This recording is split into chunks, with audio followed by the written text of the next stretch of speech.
board meeting to order. It is 7:01 on July 8th, 2021. As always, I'm going to kick our meeting off with a Native American land acknowledgement. Today, I would like to acknowledge the people whose land we are gathered on.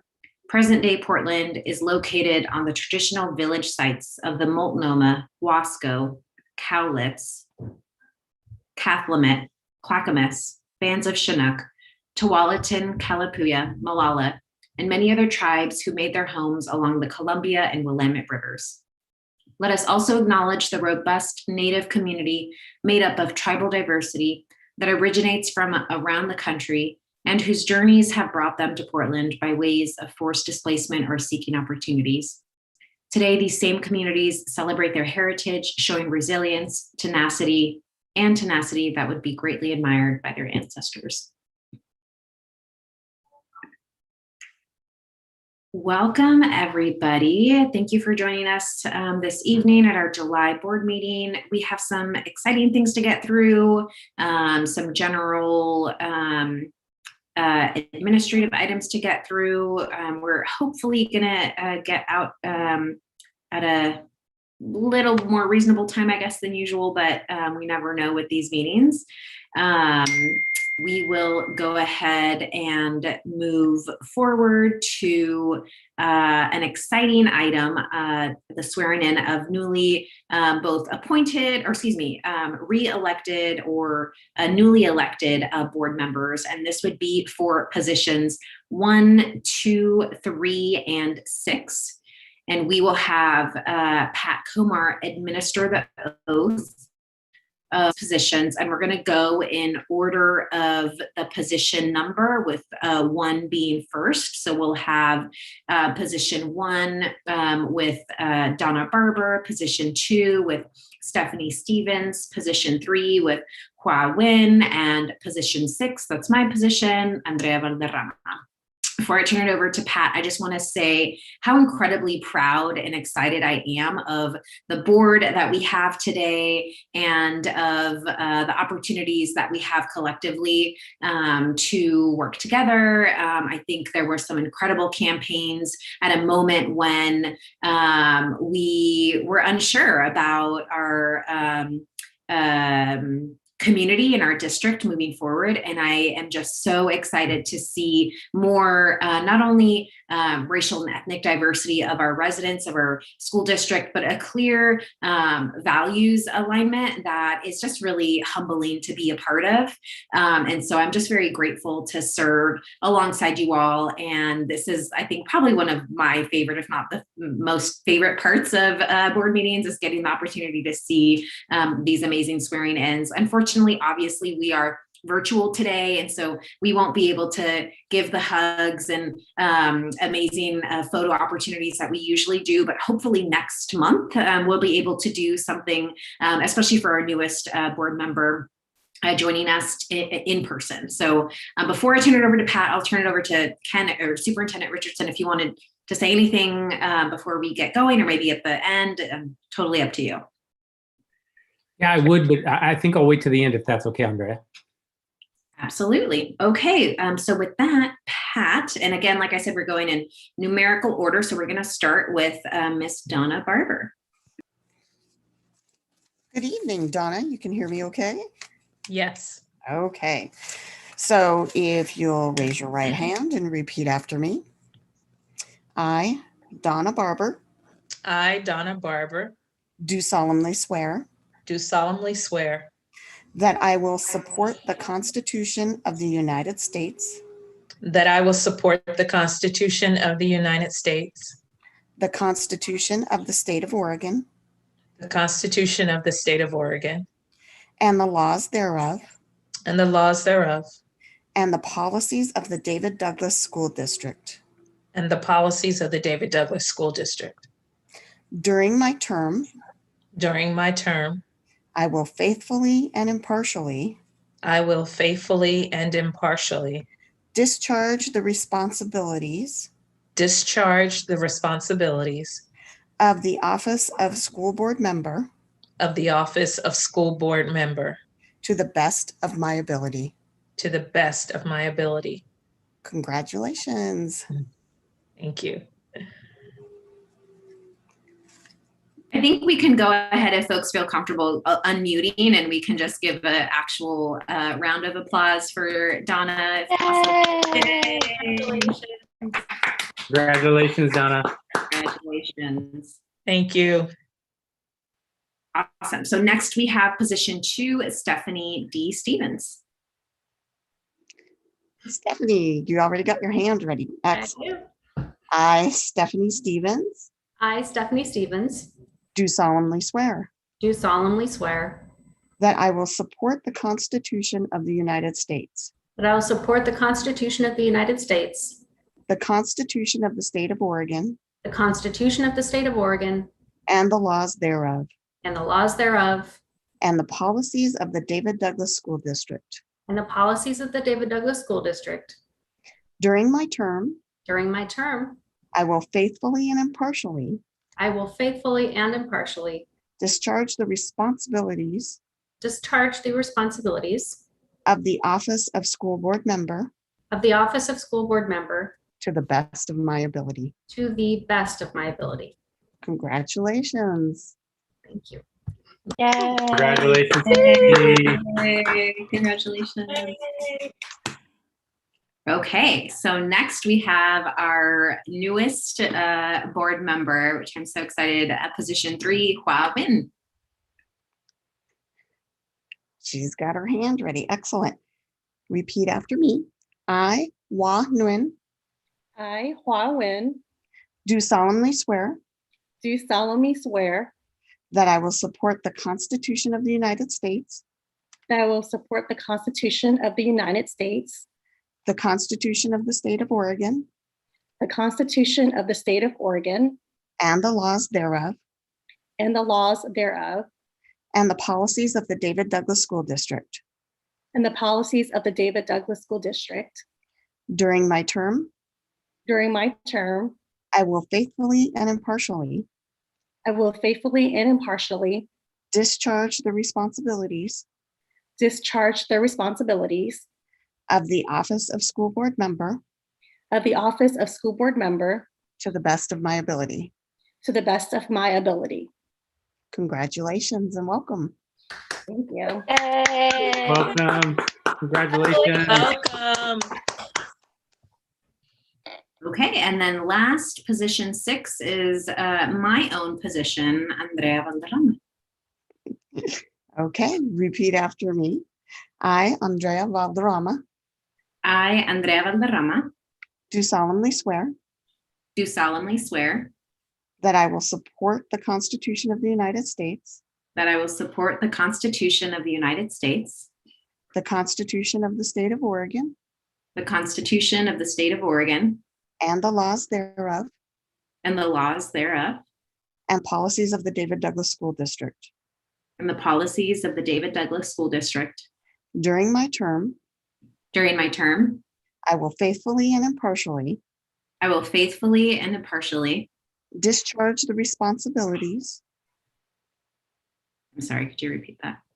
you bet, discharge the responsibilities Discharge the responsibilities of the office of school board member of the office of school board member to the best of my ability. to the best of my ability. And congratulations. Thank you. Congratulations, Andrea. What happened? You got an assistant there. He was talking a little bit, I apologize. No problem. And Andrea, if I can have 30 seconds, I would just like to echo all of your comments. What a powerful night. And just to say thank you to each and every one of you for your willingness to serve and ultimately the service for our districts and students and doing actions and decisions and moving our district forward in the best interest of students. And as Andrea said, it truly is humbling when you think about your work and your willingness to step up for our community. So I want to thank you, and I want to let you know how fortunate I consider myself, and I know our team often talks about just have such a high functioning board who is so interested in our district and our students and ultimately engaging in the work. So I want to thank you for previous work and thank you all for your future work. And obviously, if there's anything I can do to help and support in that work to help you to be successful. I mean, ultimately, I think if you're successful, I'm successful, we're successful, the district's successful. And ultimately, what do we want? We want our students to be successful. So, right. So happy, healthy, and achieving. So with that said, thank you so much. I so appreciate your willingness to serve. Thank you so much, Superintendent. So now we will move on to another exciting item. This is the election of board leadership for the 2021 and 2022 school year. This is an action item. And before I open it up to nominations, I'm going to just share a few remarks, then talk a little bit about this process in general for some of the new folks, and then move forward. But if folks have any questions, feel free to just jump in. In general, also, I forgot to mention, if folks have a question, you can use the raise hand button if you would like, or you can also put in the chat. I try to do my best to monitor both. But if for whatever reason I don't see either, you can just unmute as well, and then I can try to catch you that way. So I just want to say, I feel like a little bit of a broken record that I think, serving in board leadership, particularly at this moment, is such an important job. And, school board members as a whole have really been challenged with some exceptional and challenging leadership challenges, right? In deciding about closing schools, about career opportunities, about student success families, really going through a lot during this pandemic. And I think that as we're cautiously optimistic about reopening the schools in person this fall, that there's going to be a lot more, especially in our district, to continue to address and make sure that we're really listening to our community. So I'm really looking forward to seeing and supporting new leadership. I think it's going to be a really exciting time. So what we usually do is elect leadership in July of every year, and terms are for about 1 year. And we have both a chair and a vice chair role. And happy to share more at another time about the specific responsibilities there. But I think what I'll do today is maybe start with the chair nomination process, and then the vice chair nomination process. And then once that's complete, it's up to the new leadership to decide whether they would like to preside over this meeting for the rest of this meeting, or if they would like to start for the next meeting. So we'll just make that clear here. And then the one last thing that I'll say before I open it up for questions or for the process is I would just really love to thank and lift up the leadership of Sakar, who has just done an incredible job this past year as our vice chair. Really such difficult, extenuating circumstances again, right, that we were faced with, not just personally, but this district. And I have just really enjoyed getting to know you more, really seeing you truly lead with your values. I think our district is really lucky to have you. So with that, are there any questions? I'm not seeing any. Okay, so like I said, we're gonna go ahead and start with chair. Andrea?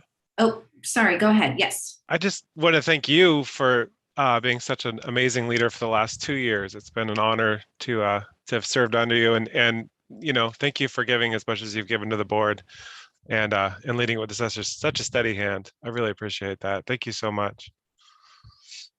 And you too, Sahar. Yeah, thanks, Erin.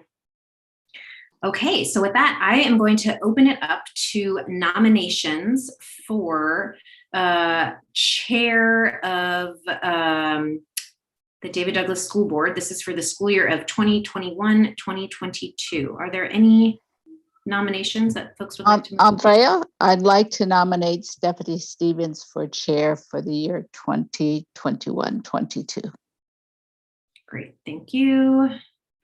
Board Member Christopher moves to nominate Board Member Stevens. Any other nominations? Okay, hearing none. Going to go ahead and close that nomination. How we usually vote is by name, so I'll just kind of call you on as I see the squares, and we can go from there. So I will go first. Valderrama, I vote yes. Wynn? Yes. Stevens?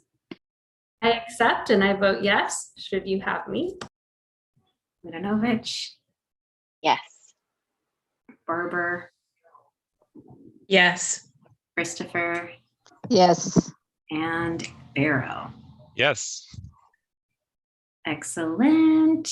We have unanimously approved Board Member Stephanie Stevens as our new board chair for 2021, 2022. Amazing. All right. And then the next and final nomination that we have tonight for board leadership is vice chair. And I will open up for any nominations there. I would like to go ahead and nominate Donna Barber for vice chair of the David Douglas School. Any other nominations? Okay, seeing none, I will close us out for that and take another roll call vote. See my square first. Valderrama, I vote aye. Wynn? Yes. Stevens? Absolutely yes. Yanovich? Yes. Barber? Aye. Christopher? Accept. And Barrow. Oh, I, no, I Go just, ahead. my mute went on again. I. And yes. Great, thank you. I think that was everyone. Okay, and so with that, we have our new vice chair as well of the David Douglas School Board for the 2021-2022 school year. And before I turn it over to Board Member Stevens, I just want to say I'm so excited about both of your leadership. I'm just really honored to have had the pleasure of working with you for the time that I have. This is pretty exciting for our district to continue to have women in leadership and folks who I think are really, truly centering our community. So I'm just really looking forward to that. And with that, I will turn it over to Board Member Stevens. Sure, well, I would like to turn it over actually to Donna Barber first, and then I'll come back and say a few words about our current leadership, but I'm pretty sure I got chair because I've been vice chair before, and I've been here longer, but I cannot imagine what a better vice chair to have than Donna Barber. And y'all, this is history making. We have the very first African-American woman serving in leadership on the David Douglas School Board. That is huge, and I'm so honored to be serving with you, Donna. So I just want to give the mic over to you if you'd like to say anything in this historic moment. Thank you, Stephanie. I am just very grateful for the opportunity. And I have said to many people that I feel that it is really a privilege to serve our children in this way and to serve our community. I have had a passion and a burden for kids for a long time, but I never imagined really that I would get to do the work that we have gotten to do together over these just past couple of years. But it has really been meaningful work. And I just look forward to continuing to move our district forward and to stand beside you. And I am very grateful to be able to work with you, Stephanie, and all the rest of our board members and our district leaders. And I am proud to be in this thing with you, that's for sure. Thank you. Thank you, Donna, and congratulations. If I could, I just want to say a few words about the outgoing leadership. Sahar, thank you so much for all that you've done this year. I think your voice has been fantastic. Having a fellow vegan on the board has also been great.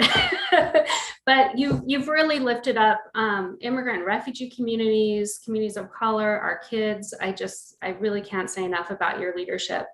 And Andrea, it has been 2 straight years, and she didn't say this, but 2 straight years where she has been in very turbulent times, steady hand, as Erin said.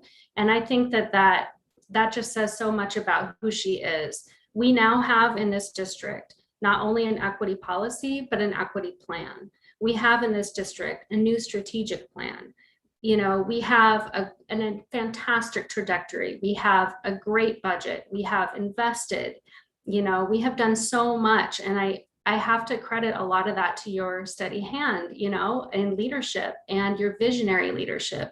So I just want to take a moment to say what a privilege it was to serve with you as vice chair, and also to serve just on the board with you this past year, given everything that's been going on in our district, in the world, the racial justice reckoning, the closures of COVID-19, and you've really been able to lead in some difficult times. So I want to thank you for 2 straight years of leadership. It's been an absolute pleasure. And hopefully you can unmute and give Andrea a hand. Yay. You know, thank you.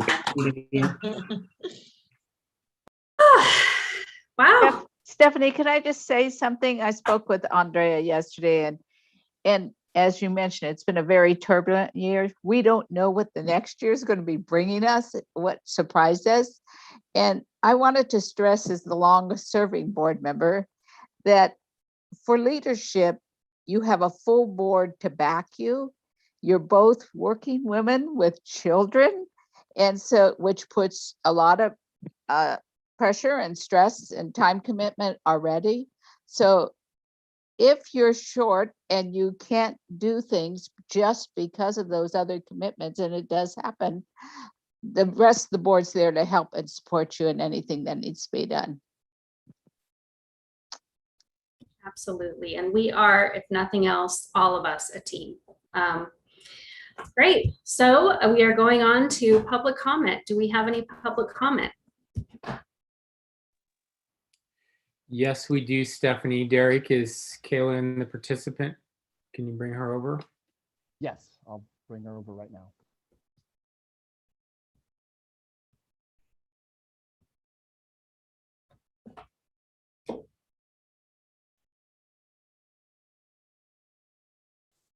Kayla, are you there?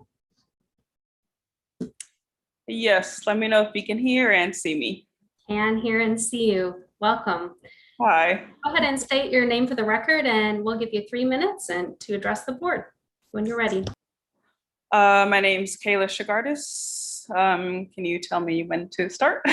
Or do I just start? Okay. I am Kayla, a staff through David Douglas School District. The goal of my agenda is to voice my concerns with safety of masks and the goal of the board coming to a conclusion and removing mask mandates altogether, and let students and staff have a choice as to whether or not they want to wear masks to make them feel more comfortable. Sorry. I have to stop for a second because I have mine on my computer. I'm not able to scroll down.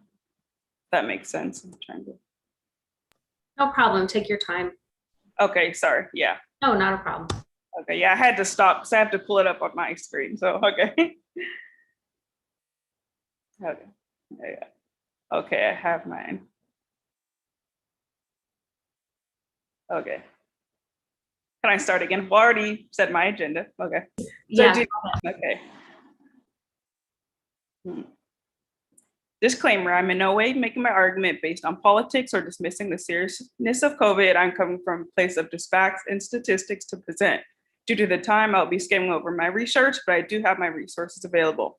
I'm confused with the updated safety protocol of masks still being required. We have been told by Governor Kate Brown that vaccines are the safest possible measure a person can take, and preventing COVID and getting a vaccine will get us back to a sense of normalcy.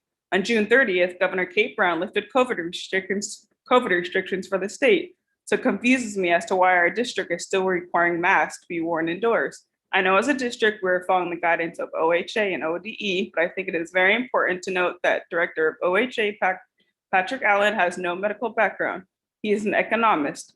Patrick Allen has been a spokesperson for OHA and has been represented on the media many times over the year, giving his input in advising Oregonians how they should live their lives. As far as effectiveness of masks, a study done at the University of Florida's Mass Spectrometry Research and Education for Analysis Lab in June 21 was done to detect the safety of masks due to concerned parents. 6 of the masks worn by children were sent to a lab for one for a school day. And here's just a list of some of the 11 pathogens that were found from the lab: pneumonia, tuberculosis, meningitis, E. coli, and Lyme disease. Recently, on June 30th, 2021, the Journal of American Medical Association Pediatrics concluded children should not be forced to wear masks. This conclusion was based off a study done in Germany testing the respiratory effects of masks. Research concluded carbon dioxide being inhaled was 6 times higher than the unsafe threshold.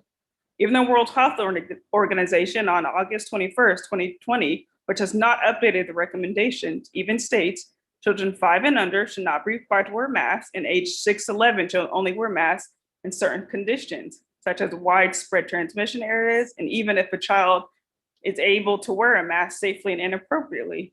Florida, a state that has been ridiculed for the lax COVID measures since the beginning of the pandemic, turned out to have lower COVID rates per capita than other states like New Jersey and New York. Florida also kept their schools open this whole time. From May to December 15, 2020, COVID rates were examined, and 22 out of 67 states had mask mandates at some point. Turns out, looking at the numbers, the counties, the COVID cases were lower that didn't have mask mandates than counties that mask mandates were enforced. Texas is a state that has been seeing the following trend of lower COVID rates. In fact, in March 2021, Johns Hopkins University did research on COVID cases in Texas and concluded only 2 weeks after Texas lifted their mask mandate, the COVID rates dropped by 39.7%. This is a significant number and should be a huge wake-up call. Even on the CDC's website mentions the highest risk for COVID deaths individuals aged 50 and over. Again, I'm not dismissing the seriousness of COVID, but just the facts that are stated on the websites. Right here in the state of Oregon, there's a grassroots organization fighting for our children to be unmasked statewide in schools. Again, this isn't about politics, but about the safety of our children.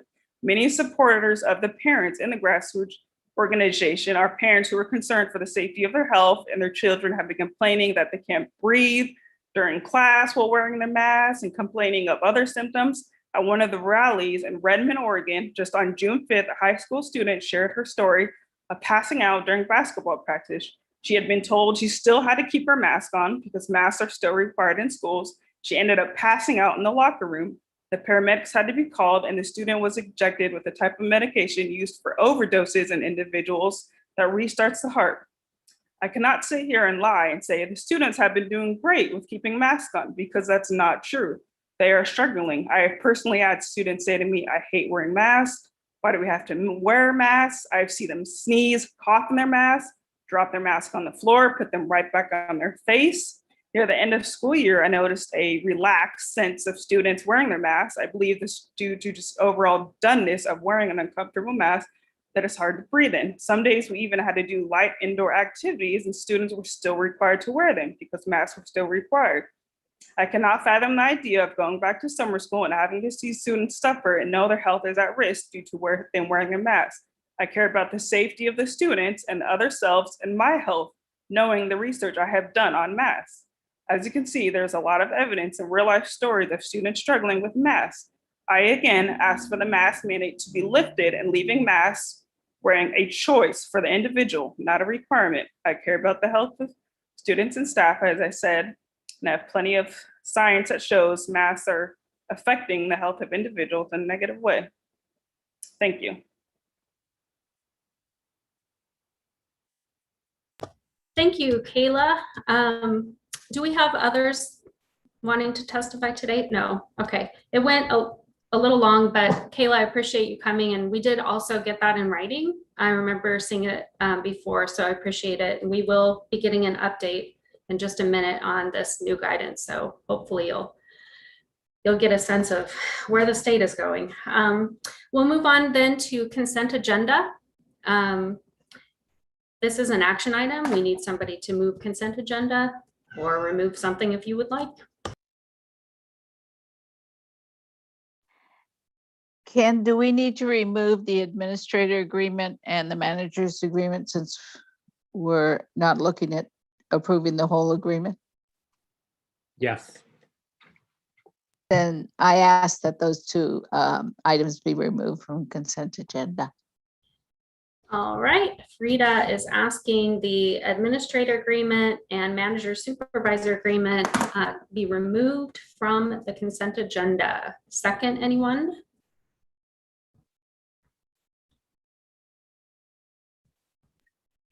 I second it. Donna Barber seconds. I just want to vote on this, just to be clear what we're voting on for consent. So we've removed two items. I vote aye. Barber? Oh, you second, but. Aye. Christopher? Did you say Christopher? Aye. Darrow? Aye. Wynn? Aye. Valderrama? Aye. Marinovich? Aye. I believe that's everybody. All right, can we get a motion to approve the consent agenda with the two items removed? So moved. Can I get a second?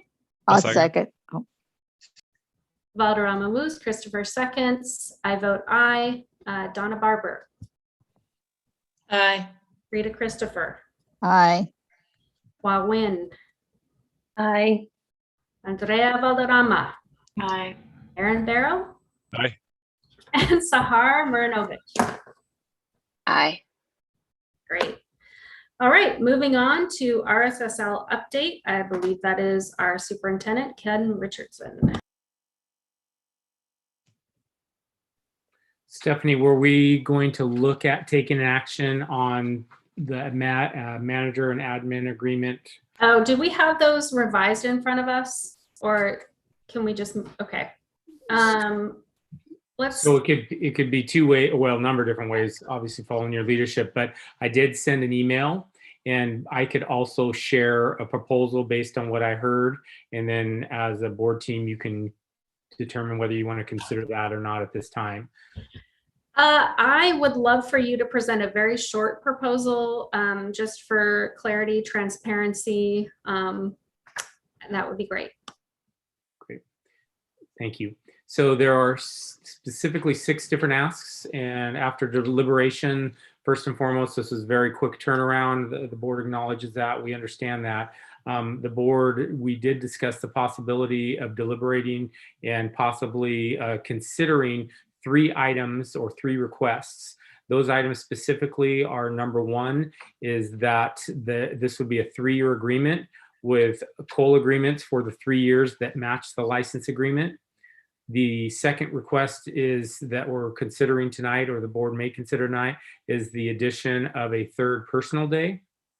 And then lastly, the possibility of the board considering changes to, or an addition of language specifically around MECP administrators and how their compensation for bank vacation days would work. There are 3 other items that the board specifically asked to take more time on. And then, with a discussion and researching comps, et cetera, looking at costing, may bring back and look at in the August board meeting. But for this evening, what I'd like to ask is consideration for those 3 specific items I just mentioned. And was medical benefits included in the first one? Medical benefits don't change because the admin, the language is consistent. I mean, it's already updated. Okay. All right, so we are moving forward to approve the agreements with the 3-year COLA matching license for our admin, a 3rd personal day, and the requested changes to the MECP admin. Anyone want to move that? Also move. Christopher moves. Second? Second. Marinovich seconds. All right, I vote aye. Donna Barber, Aye. Frida Christopher, Aye. Hua Win, Aye. Andrea Valderrama, Aye. Aaron Barrow, Aye. Sahar Marinovich. Aye. All right, now we're going to talk about the RSSL update. Ken. Was that just the admin? Did we have to do the supervisors separately? Is meant as a proposal for admin and managers. It's the same addition. Okay, I want to make sure I was approved. Yes, thank you so much, Board Chair Stevens. And as we transition here, we want to take some time this evening to talk about the latest guidance. Derek, can you pull up the slide deck?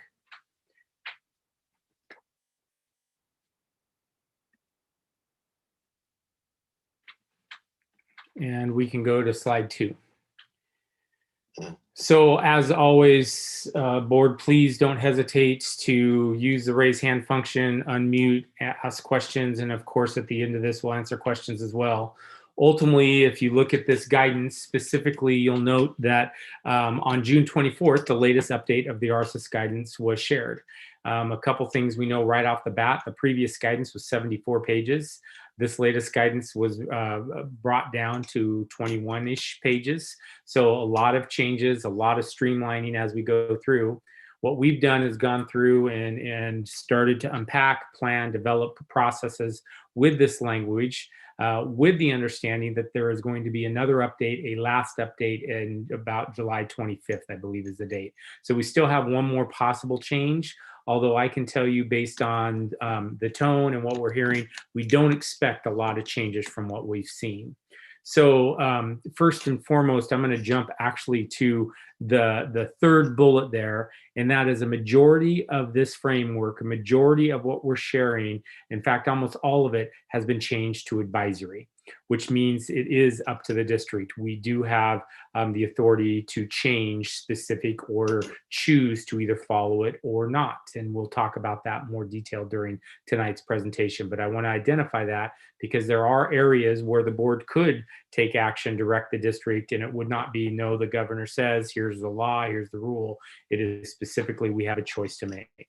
With that said, very top bullet, the very first thing when you open this RSSL guidance up and you look at the very first wording, it specifically talks about for the 2020, 21, 2022 school year that schools must plan to, and this language is taken right out of the document, return to full-time in-person instruction for all students every school day. So that is the intention. We're planning to move forward. We've communicated that with our families already a number of different times. We will be communicating that this evening, or not this evening, after this board meeting, the next few days, again, to kind of share our planning, unless I get direction or a different direction from the board this evening. But that is what we're operating off of, is that we should be trying to open school all day, every day, full return. Also, it's very clear that we need to, must, and should honor and recognize the uniqueness of our communities across Oregon, and specifically within our district, and then support schools and health and safety plannings to meet the community-specific needs and strengths. So that piece around health and safety, you'll see tonight as we've unpacked this document and put the slide deck together, there's a tremendous amount related to that. Ultimately, as you go down, you'll see that last bullet that's very specific, and I'll summarize with this when we get to the last slides, is right now what this document is sharing with us is the best tools to protect individuals are vaccinations for those that are eligible, physical distancing, face coverings, ventilation and airflow, hand hygiene, and staying home if ill exposed. And again, we're going to go through each one of these tonight and kind of share what our understanding is and our direction and our planning. Ultimately, each and every one of these, because it is advisory, comes with a caveat. Many of you, I'm sure, read all of this, went through it page by page. And what that is it says to the full extent possible, right? So we know each one of these, there's items that we will not be able to meet specifically around advisory, but we're going with the previous that we're going to try to return to full-time instruction. And so with the advisories, we're going to do the best we can to implement the other safety measures. And we'll give examples of that as we go. We know, for example, in physical distancing, we can't meet the 3 foot and be fully open. But can we do the best and to the full extent possible, try to meet the 3 foot? Yes. And again, that's just one example, and we'll get into more detail. So with that said, we're going to go to the next slide. And I believe Mary's going to walk us through the next slide. Oh, no, excuse me. It's going to be Tay. Yes. I first want to say in any framework or whatever we roll out, we want to ensure that we're always using an equitable lens, which leads me to equity must not be a standalone consideration and should inform every decision. Much of the RSSL is technical in nature. However, every decision has the potential to disproportionately impact those whom existing system most marginalized and historically underserved communities by exacerbating existing conditions of inequity. So the next document not only centers us on equity, but from the beginning, the RSSL has given us guiding principles. Originally, there was 4, and in the updated RSL, there's now 5. So what you'll see is the 5 guiding principles: ensuring safety and wellness. The additional one currently that was added is centering on health and well-being of our students. So it's not just emphasizing academic achievement, but also health and mental health impacts of the pandemic as we come back. Cultivating connection and relationships with staff and students and our community. Prioritizing equity, as Tay has stated, and innovate. So those are our 5 guiding principles that will continue to provide a foundation for our decisions. And I believe, Mary, you're up next.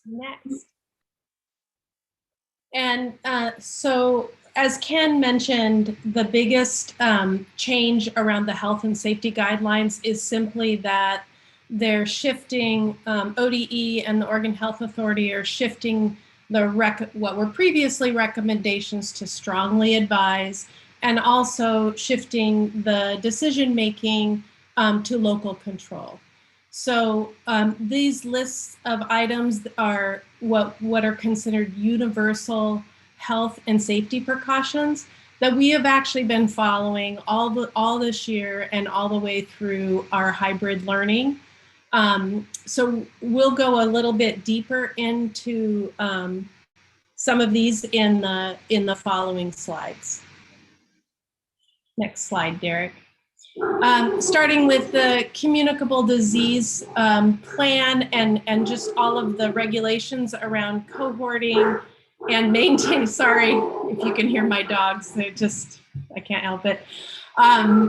These are actually Oregon administrative rules, and so we have these here for you to see. The communicable disease management plan is something that districts have always had to follow. We've always had to follow and manage communicable diseases. We've updated those, obviously, with COVID and have a little bit stricter guidelines there. But along with that is really just following that plan, which also talks about how we isolate and exclude staff and students who might be either exhibiting symptoms of COVID-19 or testing positive. And then along with that is having a way in our schools that we can isolate students. So, and these are all things that we currently have in place.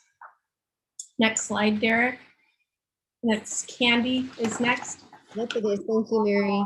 So I'm going to go a little bit into the physical distancing piece of it. And this is one of those topics that is strongly advised, and not just advised, but strongly. And so we are talking about physical distancing here, and then maintaining it was 6, as you know, down to 3 feet at this point. And doing that the best that we can, including when we set up any type of spaces, learning spaces, and just arranging things so that we can try to distance within with the 3 feet. And then the other piece of it is not only in learning spaces, but in lines, in the hallways, cafeteria, those types of things, just trying our best to ensure that we have that 3 feet distance.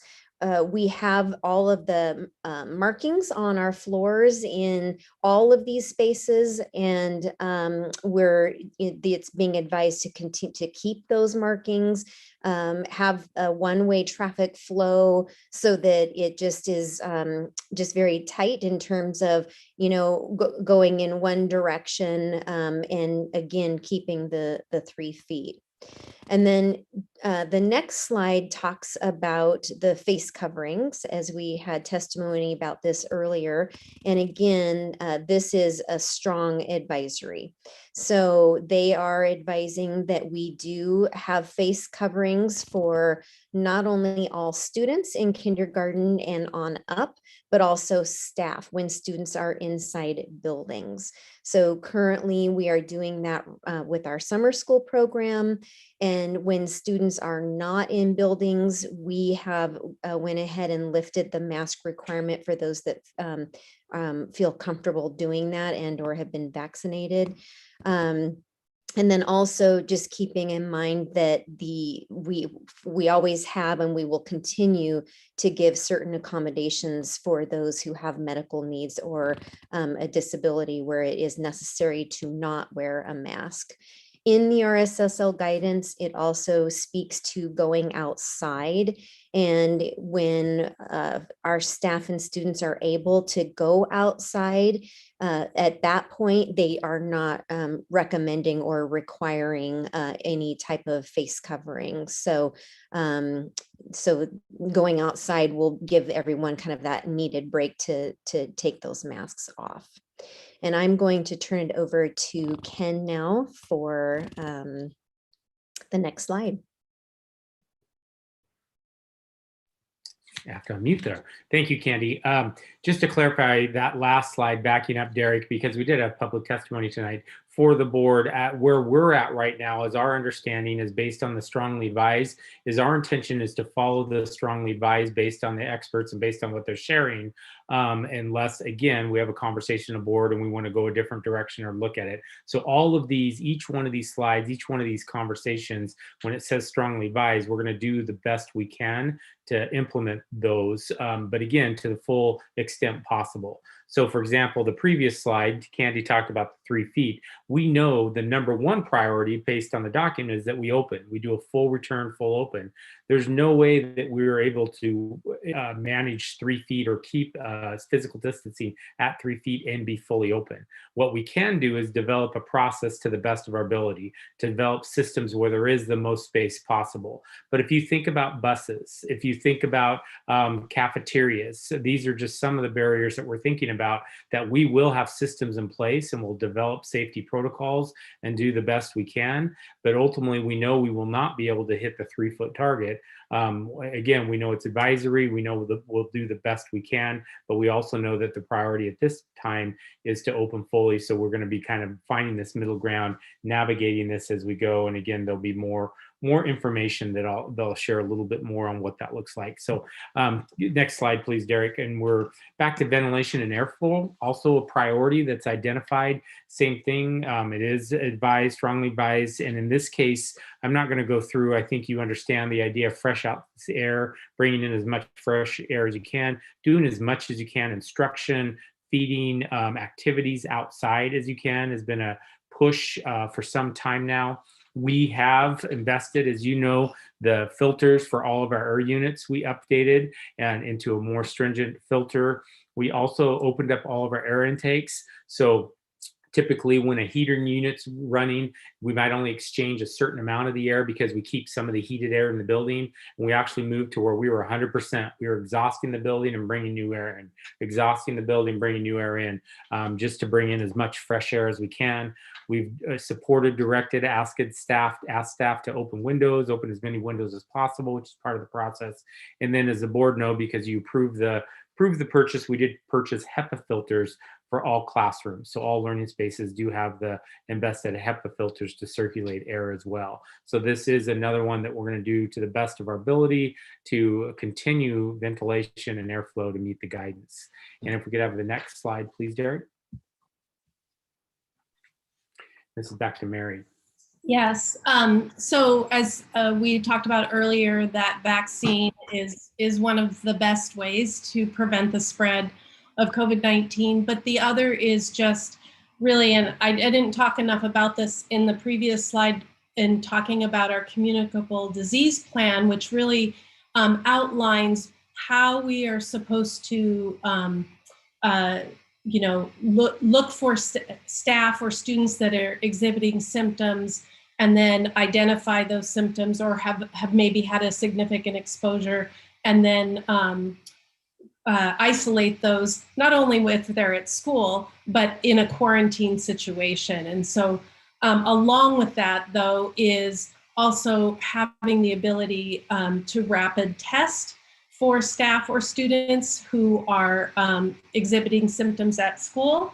And so we have, OHA has sponsored a program where they're supporting school districts in order to do those rapid tests. And this is it's an opt-in system. So for students, we have to have parents' written consent. Staff, they can opt into having a rapid test if they're having symptoms at school.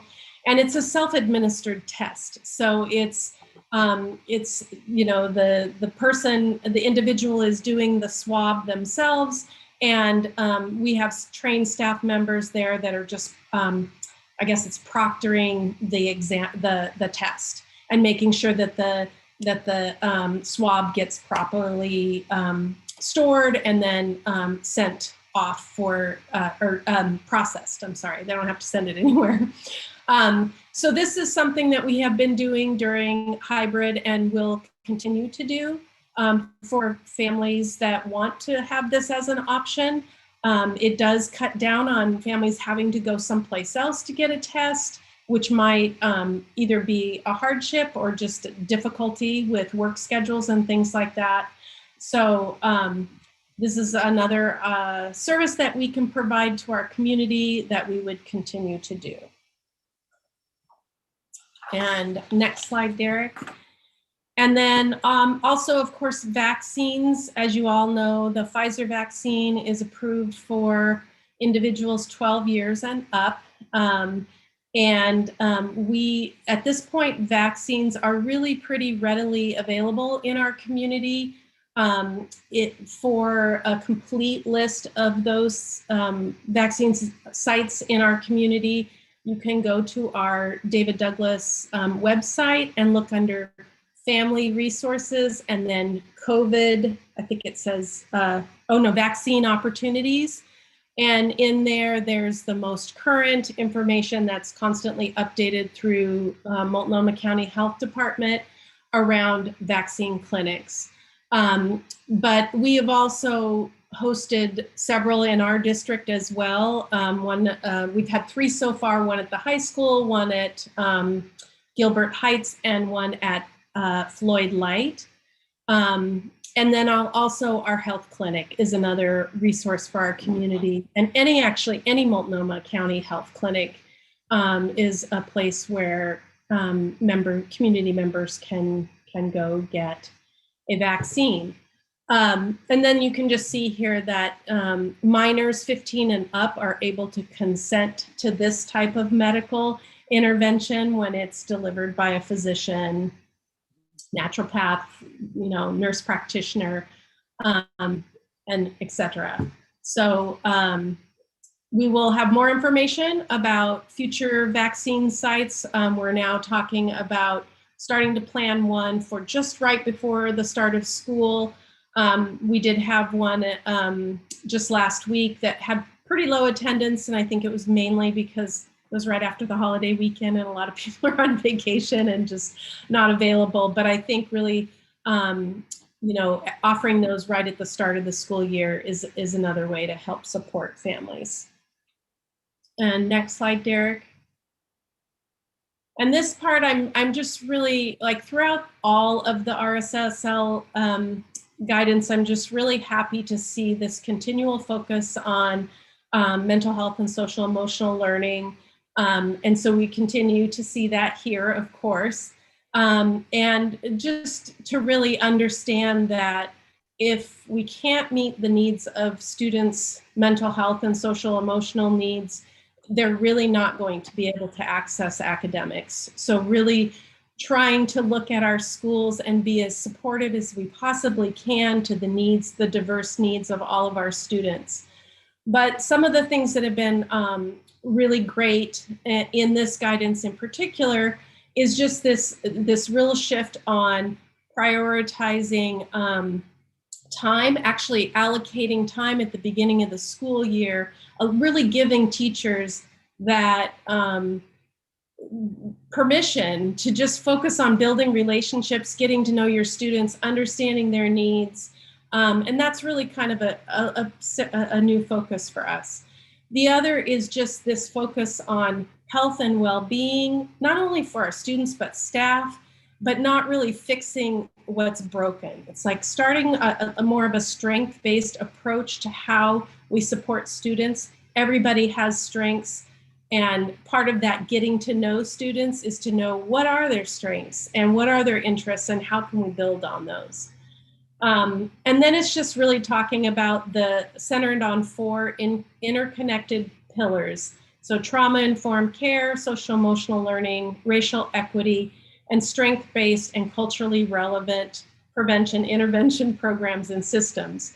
And I would just say in David Douglas, we are really in a good position in all of these areas with a lot of the work that we have done, not only around PBIS, or positive behaviors, interventions, and supports, which really is a framework that helps us really be able to have clear expectations for students, which is totally a trauma-informed strategy. Like if students know what is expected, what's going to happen, anxiety is decreased.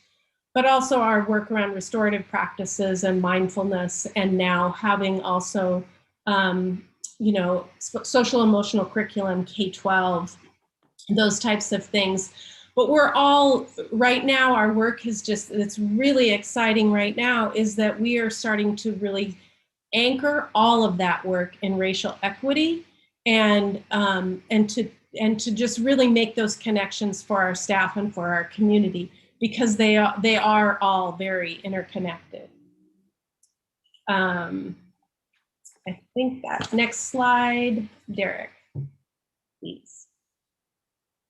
And that's me, Mary. Thank you. Let's talk communication and training for our school staff. And it's our responsibility to develop a communication and training plan. And as Mary said in a couple slides back, these are things that really we've been doing during hybrid.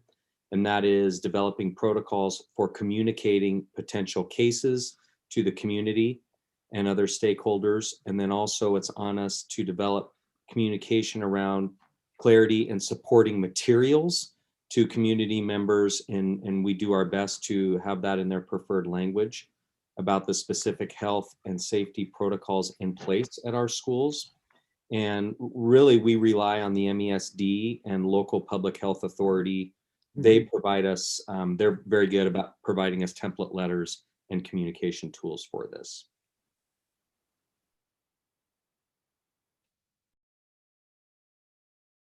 Okay, so I have Division 22, which normally I talk to you in November about. And basically the guidance tells us we're restoring Division 22 back to its glory. In April of 2020, the State Board of Education streamlined some of the standards to provide for flexibility for distance learning and comprehensive distance learning. And so they're bringing back those standards. But I think the biggest one for us is the instructional time. There were some provisions that would allow more time last year for parent communication, and we could still get credit for instructional hours.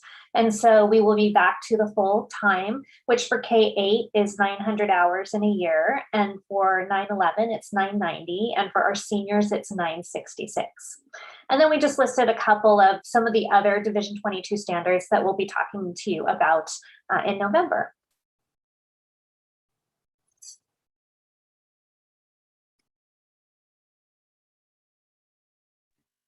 Mary, this is your slide. Sorry about that. Yeah, another part of this updated RSSL is really addressing what some of our students who experience a disability have been disproportionately impacted. Moving to comprehensive distance learning worked really well for some of our students, and for others, it just did not. And so what this guidance is telling us that we will be communicating to our parents that recovery services is something that will be considered for all students that are on an IEP, and that will be done during either their initial or their annual IEP meetings. So we're basically have this school year to really identify those students who need recovery services. Those will be IEP team decisions, which the IEP team is the school team, the parents, and those people that are involved in that student's life and know them best. So that's this whole year will be focused on making sure that every single person on an IEP has the opportunity to have that discussion about recovery services. And then we expect to get more information from ODE quickly about what those recovery services will look like.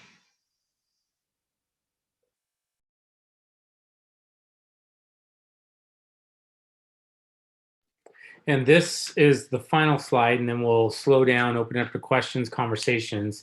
But ultimately, as you look at this, the number one thing to identify here is, again, to summarize, is that everything that we just reviewed really has to do with advisory, right? The governor gave back local control. It's up to us whether we choose to implement these items that we talked about around safety or not. So that's number one. The safety items are all advisory. Number two is all of the state laws related to school that are regulated through Division 22. They're back, from enrollment, from 10-day drops to curriculum selection, to all of those pieces that Brooke just talked about are all back. And the biggest one she identified definitely has to do with instructional minutes and hours. And obviously we had a big waiver last year around that. We also had a state assessment. You know, the board gave us the authority not to do the state assessment. So on our Division 22, we're going to communicate, because it's from the previous year, we didn't meet it. Specifically with that, we know that state laws. The other piece I wanted to point out that's not here is our next step is we are required to submit an operation plan. So we must submit to ODE an operation plan for the 2021-2022 school year, which basically includes all of this information. As it was shared, most of it we are ready to do. But again, where we're at as district leadership is our plan is to follow the advisory guidance to the fullest extent possible, with the understanding that our number one priority is we're opening and students will be returning. The one item that we did not address tonight yet, and we will be as we come back to you, is the beginning of the school year. When you think about instructional time, the amount of days we have, we're very limited to get in that time to meet Division 22 standards. But we also know, back a couple slides, talking about health, talking about the need to slow down, develop those relationships, connect with parents, connect with families, connect with kids. We're looking at, typically we start the Tuesday after Labor Day. We're wondering and thinking about the possibility of extending that out, taking those days and doing more staggered starts, not just with kindergarten, but all levels, right? Taking those days to where we have less students in school, less students in each classrooms, where we can work on the safety protocols, where we can work on connecting kids, where we can work on making sure everyone's feeling welcome and safe, where we can do those care calls, connecting with families. So that is one piece that we will be bringing to the board for consideration. And the reason it will really take, or I'd want to go through the board on that, is I do think it would impact impact our Division 22 standards for the following year, right? If we do that and do it right, and I do think it's necessary and important, we would fall below certain levels in the minutes. And that's something we'll talk about when we get there. But other than that, again, the major hurdles with all of this, if you think hurdles I've already talked about, again, 3 feet, if you think about trying to manage 3 feet on a bus, it's really not doable. So to the fullest extent possible, what can we do? Well, we can have masks, we can have windows open, we can try to space as much as we can. You think about feeding both breakfast and lunch in cafeterias, can we spread out? Can we do things like give breakfast the night before, like the model we do now, and ask students to eat breakfast at home before they come to school? Could we delay the start where they normally would show up and they'd actually go in the cafeteria, where now there's a little more time? So all of those things we're currently planning, discussing, and our first planning meeting with all of our administrators is next Tuesday. We've had planning meetings with smaller teams and cabinet to start these discussions. The next Tuesday, we'll be meeting with the principal team to really go through this and talk about some of these specifics. Again, classroom space, breakfast, lunch, and then the first day of school. And then finally, mentioned earlier when you talked about this guidance, is we did meet with the DDA union president to discuss this guidance, went through it. We will be setting a meeting up with OSEA and specifically talking about, is there a need for an MOU? What does that MOU look like? How do we process that? You can imagine if and or a student tests positive, how does that impact, right? We still have to contact trace. We still have to go through a process of following county guidelines. So with safety being the stake in the ground, as we're open fully, we know that there'll be implications on if there is a positive COVID test, how that impacts a school and environment. So with that said, questions, thoughts, wonderings as we've looked at this so far? I saw a hand. Where did it go? Frida. I'm always the first one. A question regarding during the hybrid, when a child was or a staff member in a classroom was diagnosed with COVID, the other kids went back to CDL for the 2 weeks. What is the protocol now? Because that doesn't seem feasible if the teacher's teaching in the classroom every day. Are we gonna? Yeah, and you landed on, I think, which will be the backbone of the MOU. Everything else really virtually falls within the contract, I believe, in our understanding. But specifically now, if you think about cohorting and how the system was set up in hybrid, there was a very strict cohort, so the impact was somewhat limited. And even then, a whole classroom could have been basically quarantined, right? And the teacher also quarantined. Although if a teacher was vaccinated, they were not quarantined. What we don't know exactly, and we're still waiting for guidance on that, Frida, a little bit, is what the county direction will be on that. What we do know is as we're fully open, those ideas of cohorting, again, we're going to do the best we can to the fullest extent possible. But if we're open and students are going from class to class to class, one student comes down, the implications, the impact for how many students are impacted and what that looks like is a lot different than in hybrid. So how do we wrap around that? And what happens? Does the entire class go home, or are they quarantined? And now the teacher, we revert to CDL for those 10 days, right? Or 5 days, or whatever the quarantine is. Or is it half of the students because some of them have vaccinations? So now the teachers basically does a simultaneous model. So that's really, I believe, what's going to be the backbone of the MOU is ironing out that. What are those different scenarios and impacts? So teachers know, we know, are we going to have to hire a sub for a certain group of students, and then the teacher goes with another group of students? But that's the work, I think, of the MOU, because everything else is pretty straightforward. Okay, and I don't know, I know we had testimony on masks, okay, and I've been working with Mary on the vaccination clinics and volunteering and helping them get him going. And part of my concern was that our district, our zip codes here have some of the lowest vaccination rates. And I know the county's been working hard on this. Do we have any update how our district is doing? Because we were down. If you look at the data right now, it's showing Multnomah County doing really well, like 72% of over 12-year-olds.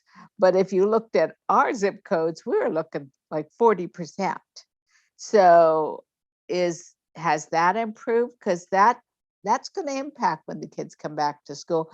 Because for my discussions with Mary is usually the cause of the exposure for a child is a family member. They aren't catching it at school, they're catching it at home.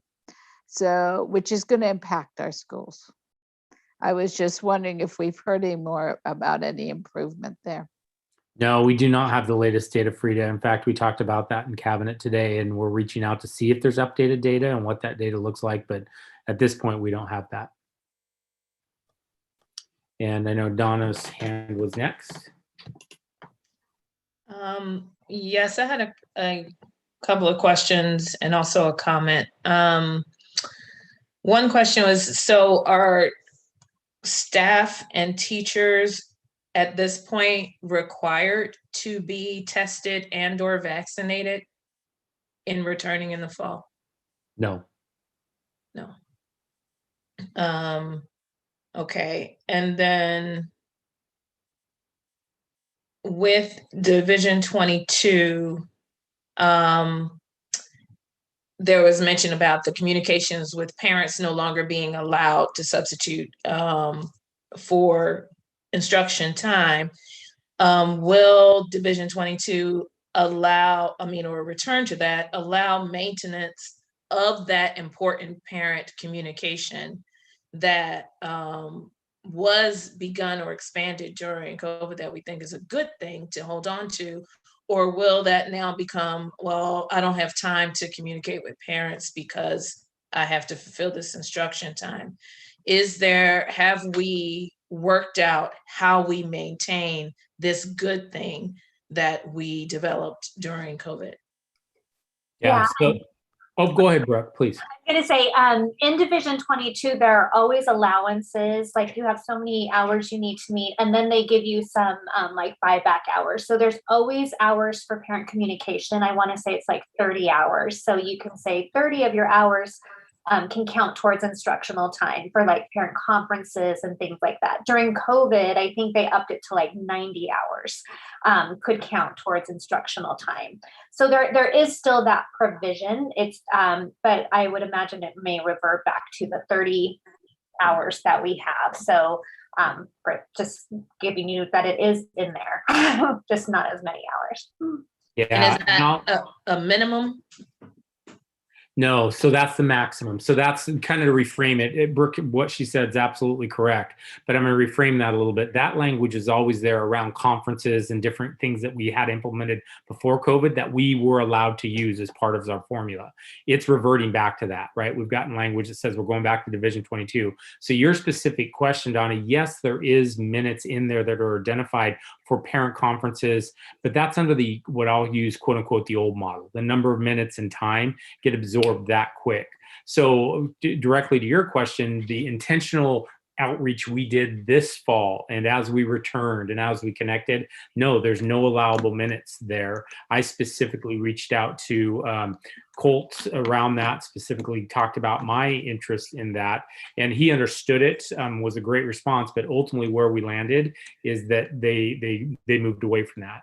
So that's where I personally believe as a district, based on conversations that we've had, starting conversations, is I'll be bringing to the board a plan that actually adds that time, uses that time. I think it's essential, but in using that time, we will show you if, one, maybe we can still meet Division 22 standards, because at the elementary level, we have typically more minutes, but I can almost guarantee that by doing that possibly softer start that includes more communication or doing things different around conferences and using time differently, that we will be out of compliance for Division 22 standards, which, you know, there are times that you intentionally do that. And that might be something you see me bring to the board for consideration, right? And the board could say, absolutely not, meet the Division 22 standards, or they can see, we understand. And then when we fill it out the following year, we'd say, no, we did not. This is what we did around our time and why we did it and how we did it.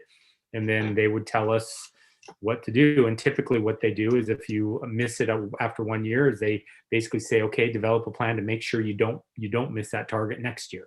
So, and I don't know, with more leverage, more conversations, more push, because it is something across the state that conversations are being had.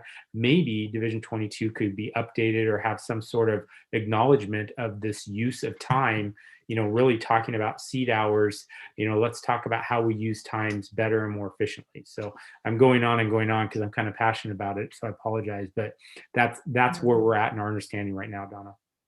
Okay. So is that something that it would be helpful to get, let's say OSBA or, something, other larger organizations pushing back on, and maybe you can't say, but at some point, in some way, because I think that is very important to the success of all of our children. We talk about how important relationships are, relationships to home as well as to students. And if we cut it back to, well, we don't have time, then we are going to lose in the instruction area as well. I also wondered, in terms of the question about the free to raise, if someone does get sick with COVID, I wondered, how does the current communicable disease plan that we already had address outbreaks of other contagious diseases? What is the plan if there is a flu outbreak in a school, for instance, and how might or might not that be applied with COVID? I can take a stab at that, but there's certain symptoms that have always been that we always exclude for. So like fever, vomiting, things like that have been in the communicable disease plan, and those have a timeline that, if a student has a fever, they can't return for 24 hours. And those things are outlined in the communicable disease plan. Those are the things that have been in there historically. There is also, language in there about other types of outbreaks, like measles or something like that, and how that's handled. But it's definitely, with COVID, that's the majority of our plan right now, those provisions. Okay. Does that answer the question, Donna? So could any of those provisions be effective, I guess is what I'm saying, like in the situation where a student, we find out, tests positive for COVID? It doesn't sound like just saying that they have to be out for 24 hours would be sufficient to protect the other students or the teachers. Right. And there might be more guidance that comes that changes the quarantine length and what that looks like, Donna. Again, our current understanding. So for example, with the measles, or we've had outbreaks of mumps before, or like the norovirus, we've had times with norovirus in the school, there's been an outbreak. So they've said, hey, you know what, you should close school. And again, and typically health matters, we follow OHA or our county health, right? You should close school, and typically that's no more than a day, and do a deep clean, right? Do a deep clean to get rid of this norovirus or something like that. If there truly was a substantial flu, they might do the same thing. Hey, our recommendation is that you look at closing school for a day or two just to kind of buy a buffer. But none of these have what coronavirus or COVID-19 has brought, with like a 10-day quarantine and what that looks like. They're more just like what Mary said is, we just found out that someone's measles, well, that individual, but they typically don't say whoever that individual was around at school, they're all quarantined as well. Just the outbreaks, obviously the contagion part of it is different with COVID. So to answer your question, I don't think anything that is currently in the plan around chickenpox or measles or mumps would meet COVID. Well, right now I know it wouldn't. Does it change and modify and lessen as we continue to move forward and find out more? I'm not sure. I do know obviously it changes and lessens with vaccinations. So students are 12 and over. The practice previously, like for example, we know with staff, if you were vaccinated, you were not quarantined. So when we had a student that came back positive, or a staff member that came back positive, colleagues or individuals that worked within that classroom, if they were vaccinated, they were not quarantined. So that's really a part of the big push with vaccinations. And since these are advisory, do we have the freedom to enact stronger protocols if we wanted to, or no?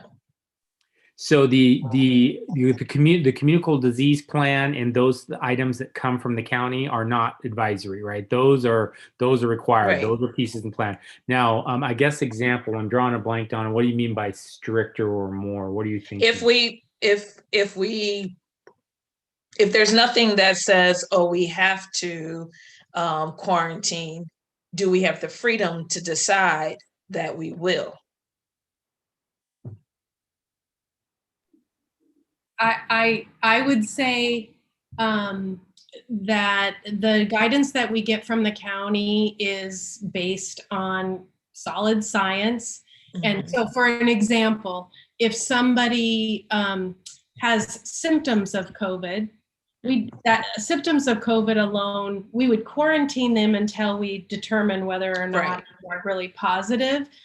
Or for example, let's see what, it's only, so for example, a student has a family member who's positive, so the student was exposed.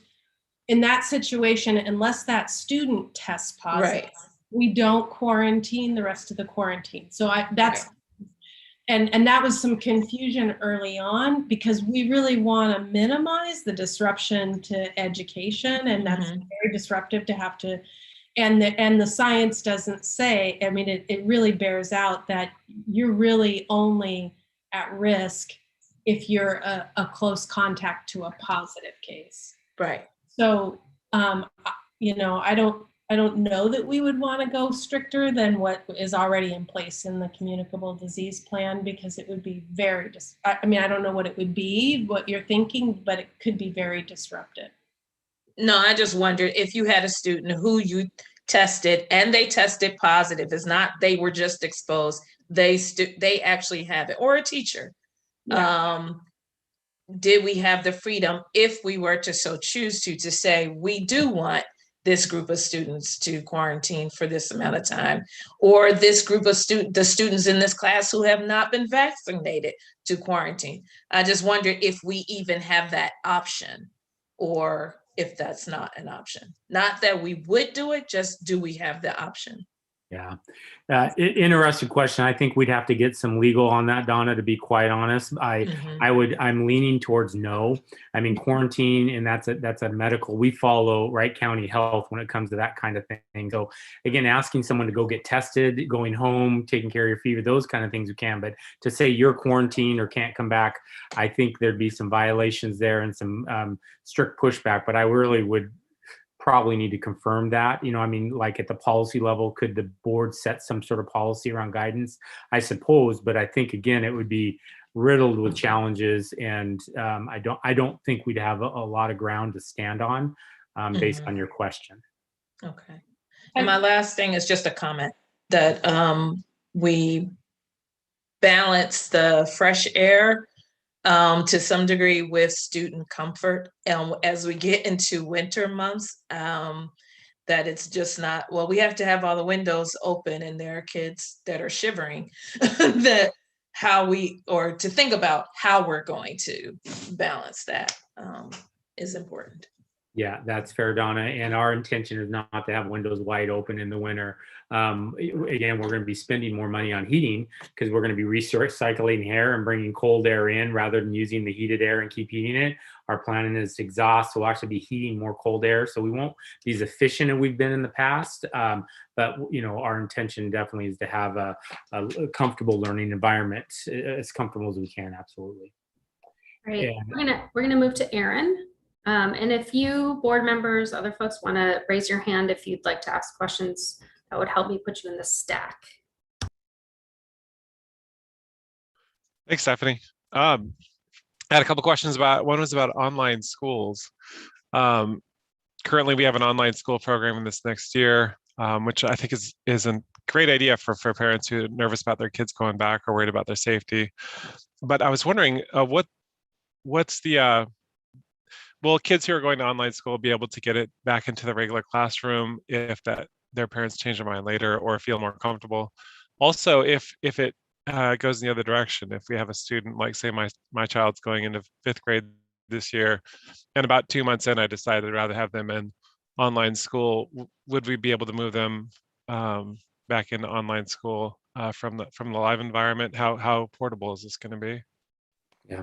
So it starts with a commitment. We are asking a commitment for those individuals. It's just like changing a school. It will be a separate school. So it's not going to be as fluid as this week I want that, next week I change that. But we also know this is the first time we're offering it. So we are trying to establish what are national break points, right? If someone does come to us and say this isn't working, okay, well, it probably won't be the next day, but this would be a good transition point, or this might be when we can change back and forth. The difficult part about it, again, is the way we're designing it, just like with a school, was we're designing it based on enrollment, right? We're setting FTE and budget based on enrollment.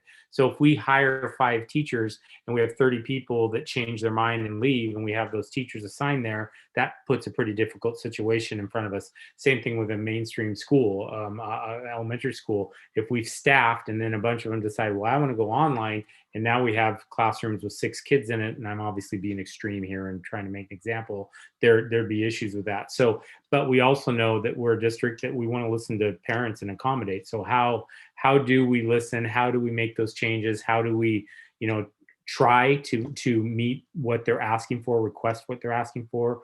But we also, again, to be totally clear, it might be, hey, we can't make this change till semester, or maybe at the quarter, or whatever it is as we go through that interactive process with the families and parents.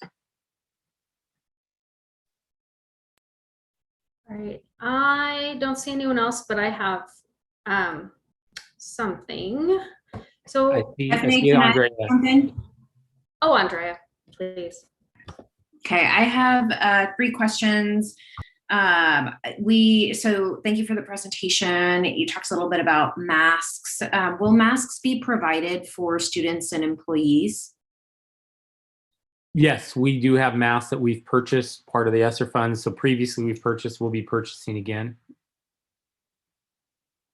Great, that is good to know. And is it just like one only per person, or are they single use?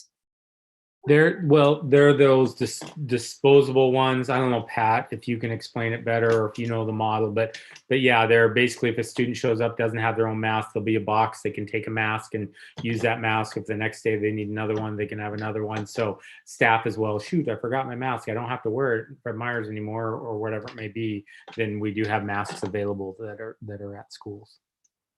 Okay, that's great. I do just want to lift up that I think it's important to clarify as much as possible, not just the policy component, but also the support available, so that especially families who maybe have multiple kids or who might be concerned about the cost of the availability there, that they know that it's available as an option if for whatever reason they, I can't find one that day, or, I know I've had that happen to me as well.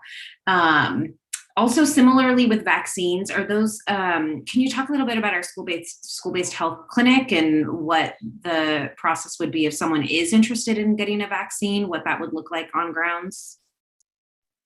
You bet. Mary, do you want to walk through that? Yeah, those would be available.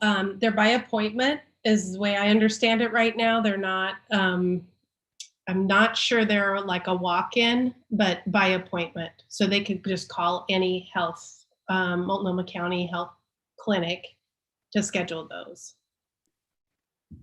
So I'd like to reframe for our school-based health clinic here on David Douglas School grounds. Are vaccines available there? They are. Okay. And so you're saying that they could call a main Multnomah County line and make an appointment specifically there, or can they call directly there? How would someone get an appointment at that site? Yeah, they can call directly. They can call directly to the David Douglas Health Clinic to make an appointment. Yes.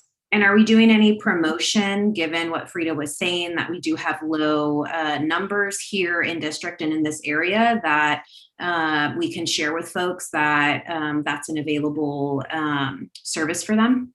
Yes. Yes, we've been promoting that in social media, also through email to our families. We've also done some other outreach to specific groups. I know IVE has been a real support in that, in reaching some of our other non-English speaking communities, and really promoting, because there is a lot of resources and clinics just for non-English speaking communities, different communities. So we've been mostly pushing it out that way during email, social media, and some at our food sites with food pickup. And we plan to actually do more of that. Just creating flyers that we can push out through our food sites. And those ones that you mentioned, those culturally specific ones or in language ones, are those at the school-based health center or in different locations? No, those are out in the community. We have a pretty extensive list of what is hosted both through the county and other organizations. And we try to keep that pretty updated. So that was, I can't remember who, I don't know, maybe Kelly remembers who hosted some of those, if they were county or other organizations. It's been a variety, and it's based off of, sometimes we have some of our CBOs who give us information, or partnering agencies. So as we get information and flyers that are sent to us, then we send it out to our communications departments and our and then to Mary to try to get the word out. Sometimes we don't know very quickly, but we try to update the website and get the information out as quickly as possible.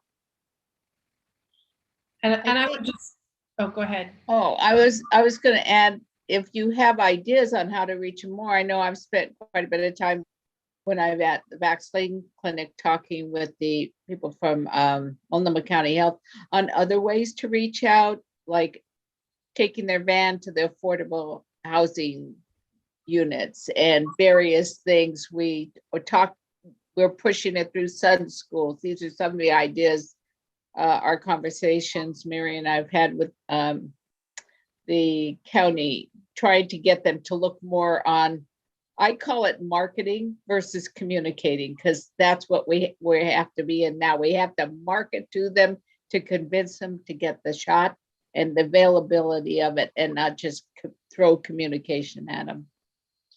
Yeah, so if you have ideas, there. One thing I would add is the county just reached out to me as a follow-up from our clinic last week, and they will be offering like pre-clinic information sessions. So it'll be like the day before a virtual session where people can log on and just get basic information about the vaccine, addressing some of the things that might create hesitancy for folks. So that's something that we will be doing before our next clinic. And then I would just also add that in both clinics that I've worked with the county to schedule, they have language services there. Usually at the last one, we had Russian, Mandarin, Vietnamese, and Spanish interpreters on site that they provided. And then they also have, they just call language line if there's a language that they don't have on site. So they're really have done a really nice job about just kind of being all inclusive and really trying to reach everyone. Thanks. Other board members' questions? Kelly, did you want to speak? Yeah, I just wanted to remind everybody too that Fabric Depot is a site that's in the heart of David Douglas. And while it's not at one of our schools, I was just looking up the Multnomah County website. It looks like they're having vaccine clinics drive up like 3 times a week now at the Fabric Depot website. And then the other thing that just popped into my brain, Ida and Mary and Dan's team has been working with our nutrition services department. And so the marketing that we've been doing also is that when our families come to pick up their lunches or their meal services, nutrition services. We've been also handing out flyers and trying to promote and market vaccine clinics there as well.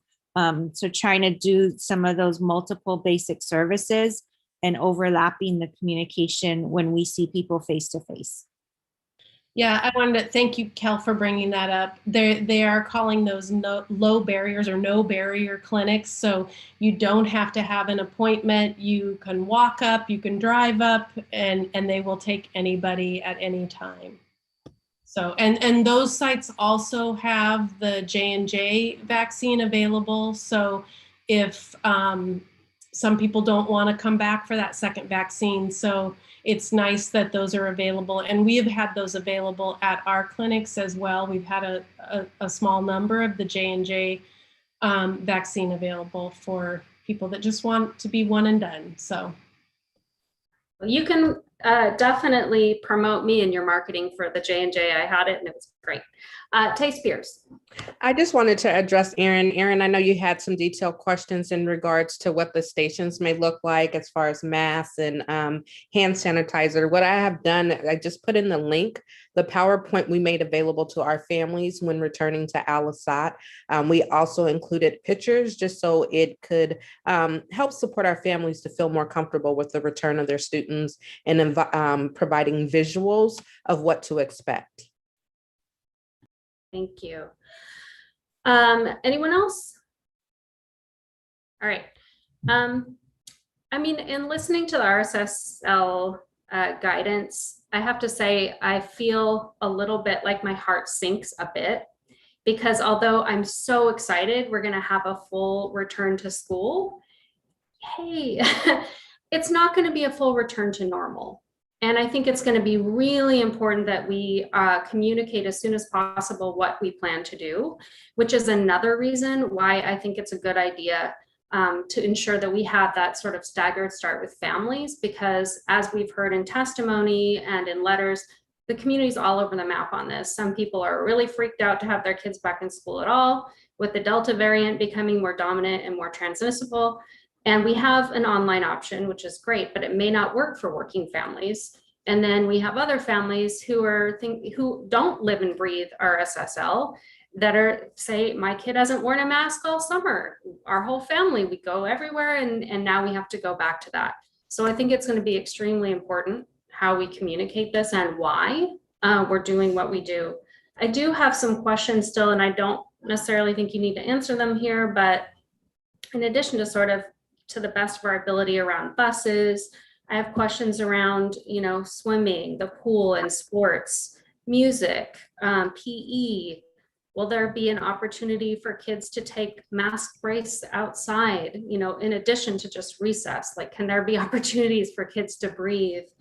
I have questions around when a kid is left out of a classroom for quarantine and other purposes, is that used against them for attendance purposes? How do they make up the work? And then I would also say that I know we're trying not to spread COVID, and, you know, Ken, you talked about breakfast, and could we deliver breakfast the day before like we do now? And while I think we need to keep that in mind, we also need to keep in mind the impact, because a lot of families drop their kids off early to school, you know, for those breakfasts, not just for the breakfast, but also because they got to go to work, right? And we've already put families through so much this past year, not any of our own, you know, this is the universe, right? This is COVID. But I do think that we need to make decisions with that balance of non-transmission and what's our responsibility to public health, and also the realities of the families, the working families, the working poor, many of them in our district, and their needs. So just a couple thoughts for me. That's great, Stephanie, and I won't attempt to answer everything, but just quickly, because we might have those listening and this is streamed and recorded, our understanding is athletics will be fully reopened. They kind of started getting that way in the spring, so there will be athletics. Music programs will be up and running. We will have music programs, choir, all of our fine arts, performing arts, all of those we're planning to return to. Again, how we do it in the best of our ability, those pieces, but there's nothing right now we see in any of the documentation that says you can't do that. Our community sports programs, getting back to our community sports for our youth, our pool, we're currently reopening now. I sent some communication around that and the process there. So all of that, I just wanted to share briefly that we are moving in the direction that all of that will be open. But you're right. Will it be back to quote unquote normal or back to where we were? No, definitely not. That will take some time. Anyone else before we move on? All right. Next on the agenda, bond update.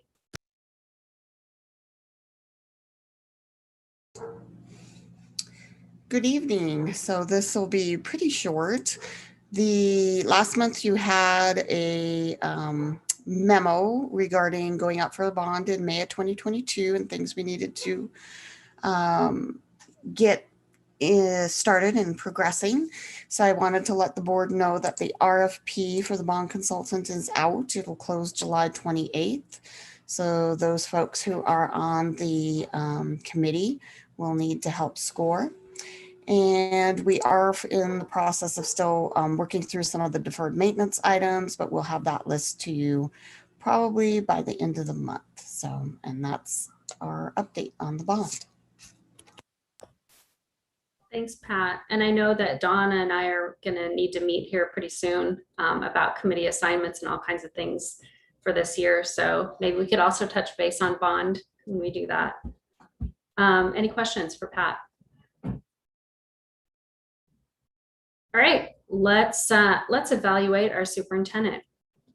So I believe the way that we traditionally have done this is we all had participated in an evaluation, a written evaluation. It's been summarized by the amazing Lori. Thank you, Lori. And at this point, we adopt the superintendent's evaluation and give him any feedback we'd like to give publicly that isn't maybe already in writing. Correct? About right. All right, so anyone want to move accepting the superintendent's evaluation for 2021?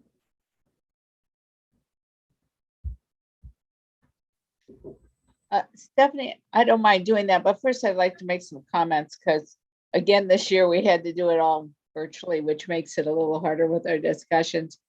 But I want to make it note that Ken and the cabinet have worked extremely hard this last year. You know, the fact that was mentioned earlier, getting an equity plan, getting a strategic plan. There's so many things that were accomplished while we were doing CDL and hybrid learning, and the state kept flopping back and forth on how we would teach. So I just want kudos to Ken and the rest of them for all the work they did this last year. And with that, I'd move to approve our superintendent evaluation. Okay, do I have a second? And then I was gonna open up to discussion, but it's cool that you said it first, so second? Second. Okay, great. Any discussion?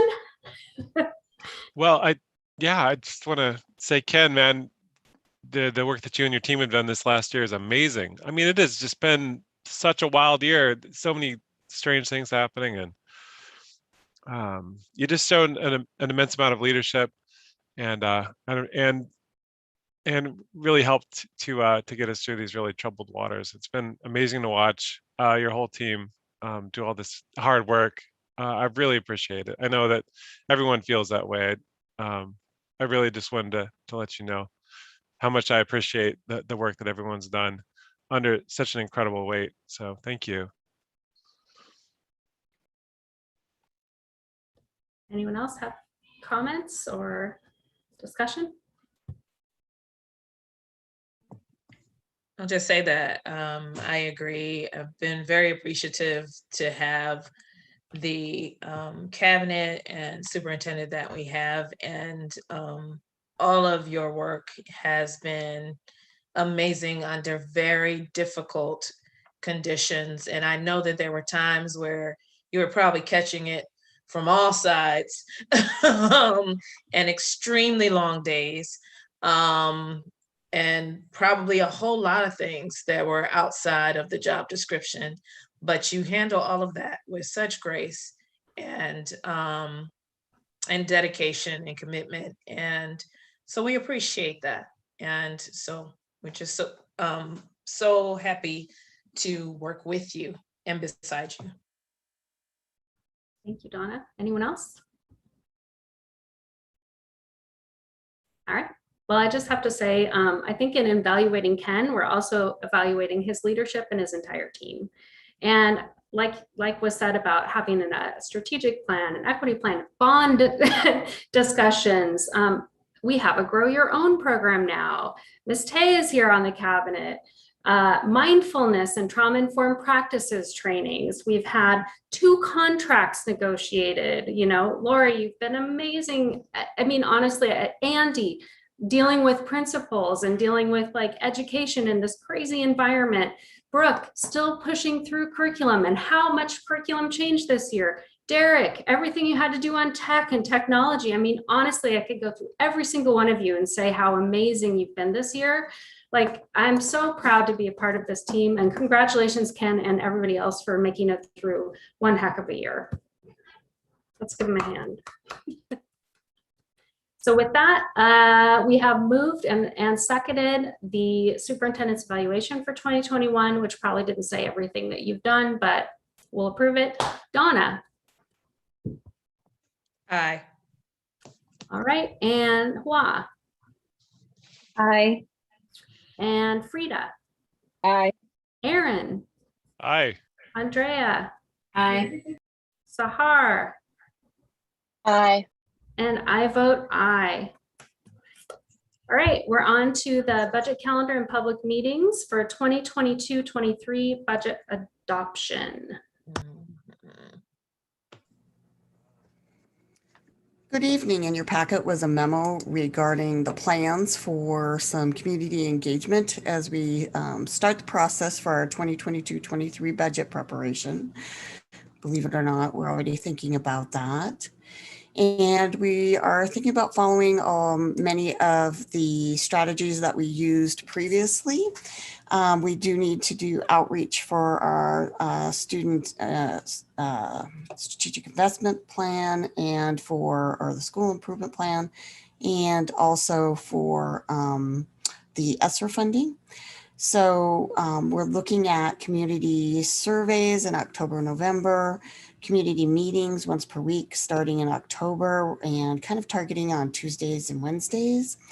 Again, using online surveys to staff and parents and students, and then partner meetings in January. So we're looking for some board input on those before we bring you back a finalized calendar in August to vote on. All right, I have this down as an action item. Do we need to take action on this, or is this just FYI? On my agenda. Yeah, so this is meant more as a discussion item, and whether there's anything that you think we need to add to our outreach or any other strategies we could use. Yep. If folks have a chance to look at that, review, comments. Ken, did you have any comments? Well, I was just going to say, yeah, and obviously it doesn't have to happen tonight. I know Stephanie understands that, she's navigating this, but it's really August. We'll bring it back again. We just wanted to lay the groundwork.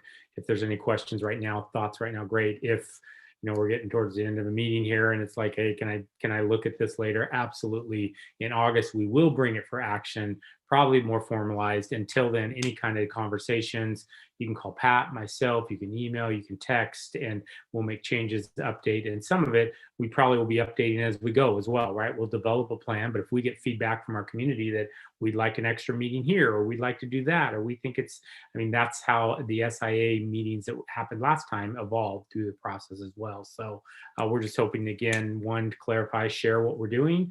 As Donna said many times, work side by side together through this process, and to continually improve and get input from our community.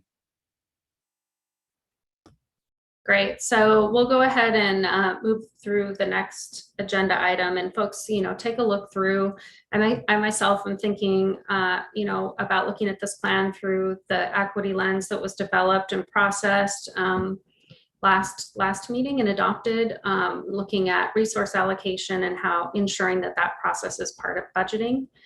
But I'd love to see what else folks have to say at some other point. But for now, we're going to move on to committee updates. Do we have any? Who's been meeting?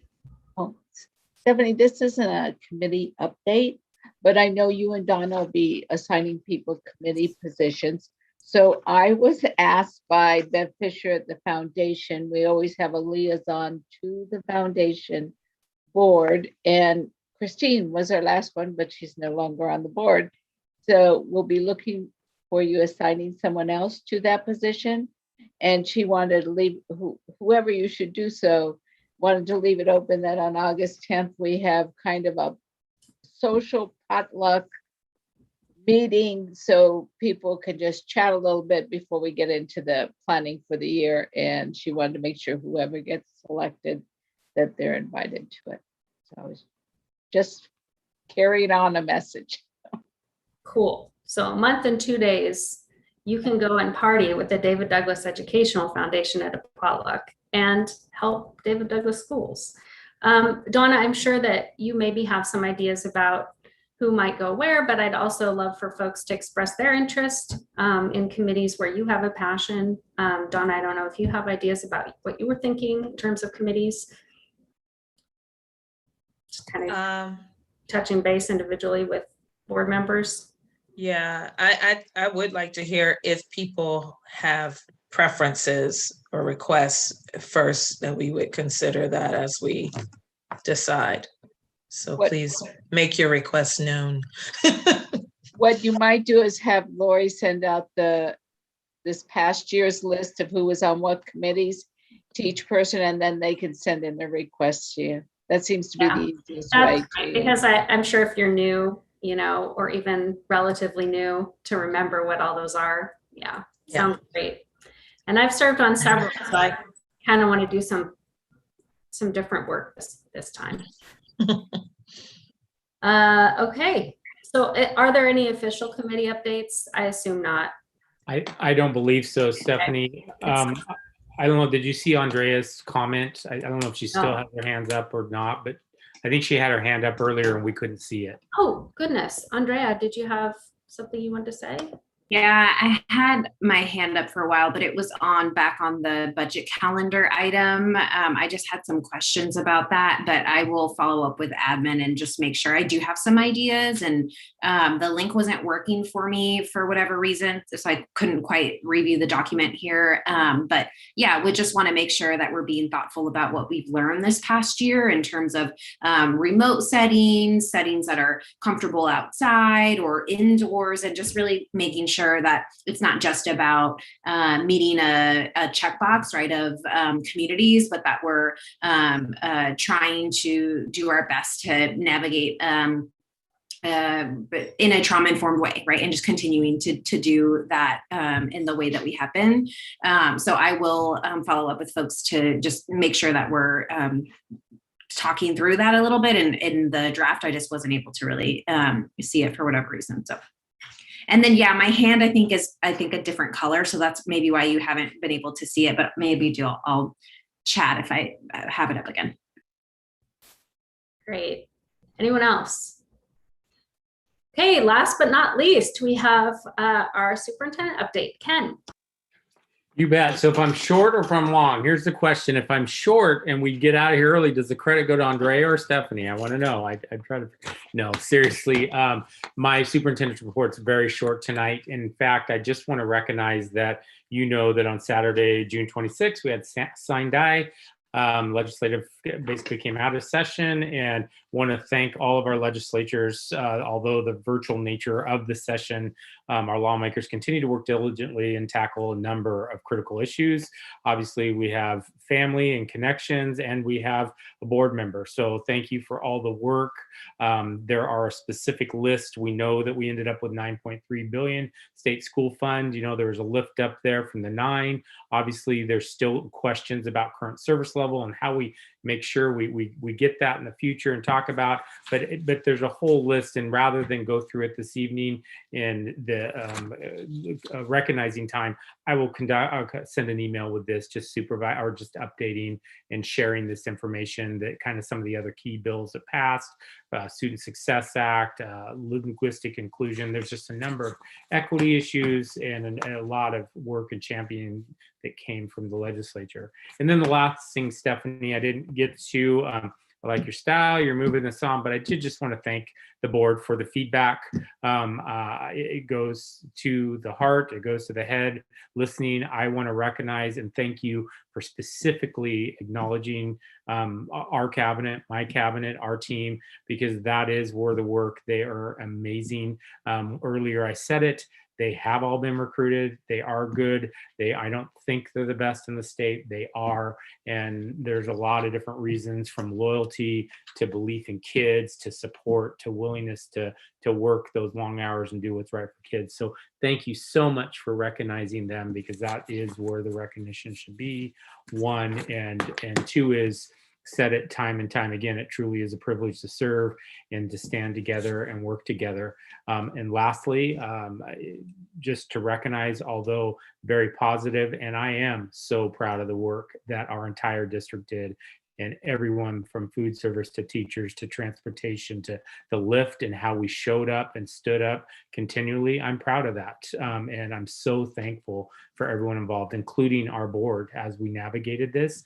I want to share that although proud, although excited about moving forward, still more work to do, right? We still as a team need to roll up our sleeves, and we know there's work that needs to be done. 1, to navigate the future, because there is still some uncertainty, and 2 is we can continue to get better, and we will continue to get better for kids. So just want to acknowledge that and recognize that, and again, thank the board for the feedback. Truly appreciated. And that's all I have this evening, Madam Chair.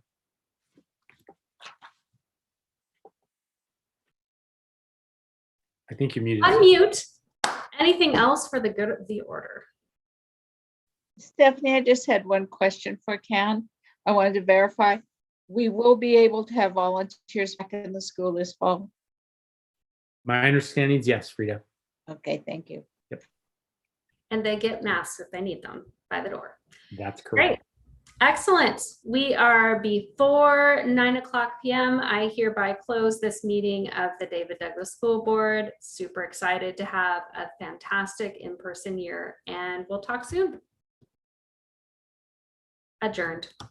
Thank you.